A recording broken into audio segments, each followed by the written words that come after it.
வாழை இலையில் தான் இந்த கொழுக்கட்டை வந்து பண்ணணும். நம்ம கையால் பண்ணி பிடிக்க முடியாத ராகி மாவு வந்து உடைஞ்சிரும். அதனால் நம்ம ராகி மாவு வச்சு வாழை இலையில் தான் கொழுக்கட்டை செய்ய போகிறோம். வாங்க வீடியோக்குள்ளே போகலாம். இப்போ நமக்கு தேவையான அளவு ராகி மாவு கொஞ்சம் எடுத்துக்கோங்க. அந்த ராகி மாவில் வந்து லைட்டாக ஒரு பிஞ்சாக சால்ட்டு போட்டுக்கோங்க. சால்ட்டு போட்டுட்டு கொஞ்சம் கொஞ்சம் தண்ணி விட்டு நல்லா பிசைஞ்சிக்கோங்க. நம்ம கரண்டியால் பண்ணும்போது கட்டிப்படும். அதனால் நல்லா கட்டிப்படாமல் நம்ம சப்பாத்தி பதத்துக்கு நம்ம சாஃப்டாக நம்ம ரொம்பவும் இறுக்கியும் புளியக்கூடாது, நம்ம பிசையக்கூடாது. பதமாக பொறுமையாக மெதுவாக கொஞ்சம் கொஞ்சமாக நீங்கள் தண்ணி ஊற்றி சப்பாத்தி மாதிரி பிசைஞ்சு எடுத்துக்கோங்க. அப்போ தான் நமக்கு வந்து அந்த கொழுக்கட்டை மாவு வந்து ரொம்ப தின்னானதாக வரும், நல்லா மெல்லியஸாக வரும். நம்ம கொழுக்கட்டை வந்து நம்ம திக்கான பூரணம் வச்சா டேஸ்ட் இருக்காது.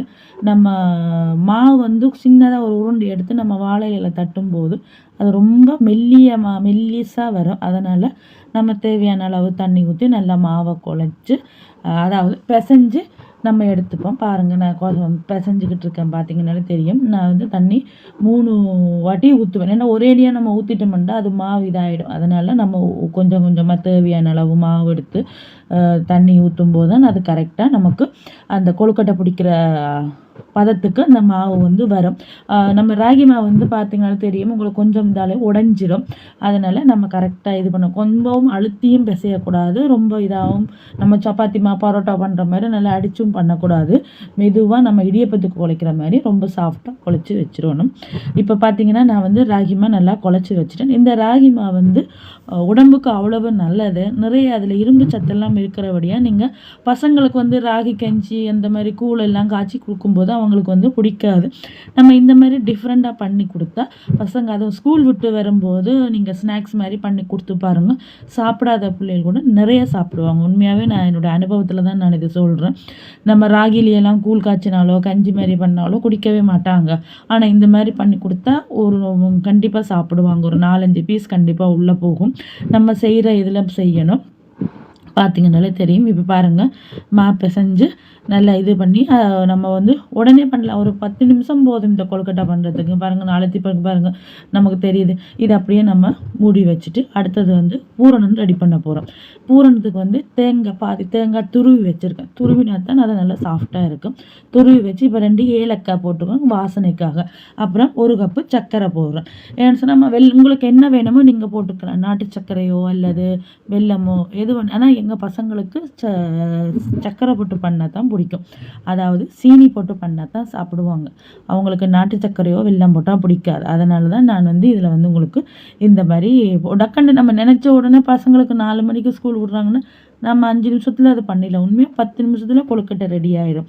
பூரணத்தை நல்லா மிக்ஸ் பண்ணி வச்சுட்டாலே நம்ம முடிஞ்சிடும். மாவும் பிசைஞ்சு பூரணம் வந்து நம்ம மிக்ஸ் செஞ்சிட்டாலே நம்ம கொழுக்கட்டை பண்ணிடலாம்.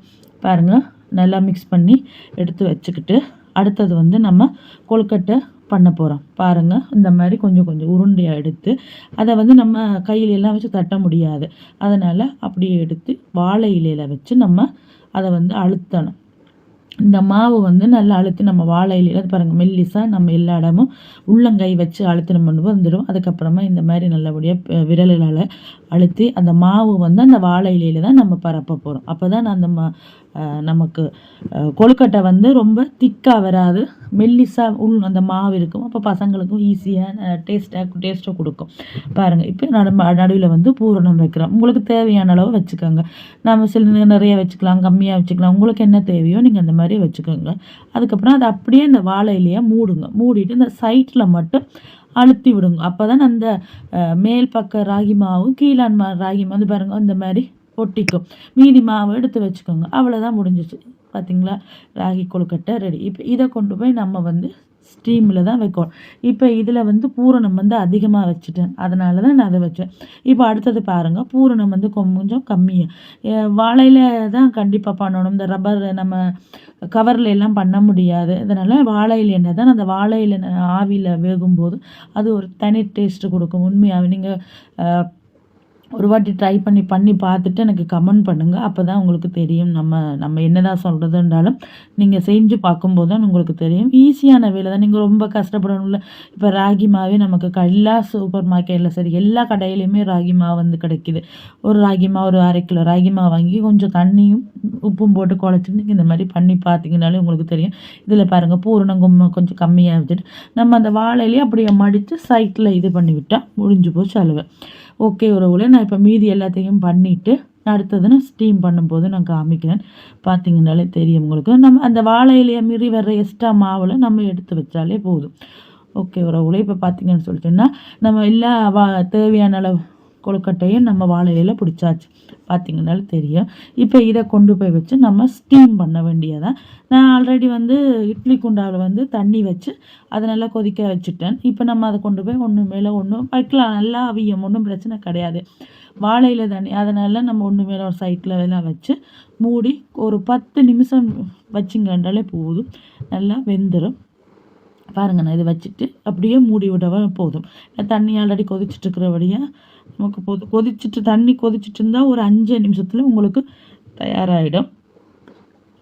இப்போ பாருங்கள், ஆவி வறக்குது பாருங்கள். இப்போ முடிஞ்சுது. நல்லா அவிஞ்சிச்சு கொழுக்கட்டை. இப்போ நம்ம வந்து அடுப்பை சிம்மில் வச்சு தான் எடுக்க வேண்டாம். நம்ம கொதிக்கிட்டு இருக்கும்போது அப்படியே கை வைக்கும்போது சுடும். அதனால் நம்ம வந்து ஒன்றுன்னா அது எடுக்கணும். எடுக்கும்போது பார்த்தீங்கன்னாலே தெரியும் பாருங்கள்.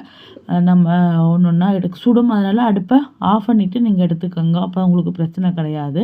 பாருங்கள், மேலே தண்ணி ஊற்றி எல்லாம் ஊர்லையெல்லாம் தண்ணி ஊற்றி எடுப்பாங்க. நாங்கள் அடுப்பை ஆஃப் பண்ணிட்டாலே நமக்கு அந்த ஆவி நின்றுடும். அதனால் எடுத்துக்கலாம். பாருங்கள், எடுத்தாச்சு. இப்போ வாங்க கொழுக்கட்டை வந்து நம்ம ஓப்பன் பண்ணி உங்களுக்கு எப்படி இருக்குன்னு சொல்லி காமிக்கிறேன்னு பாருங்கள்.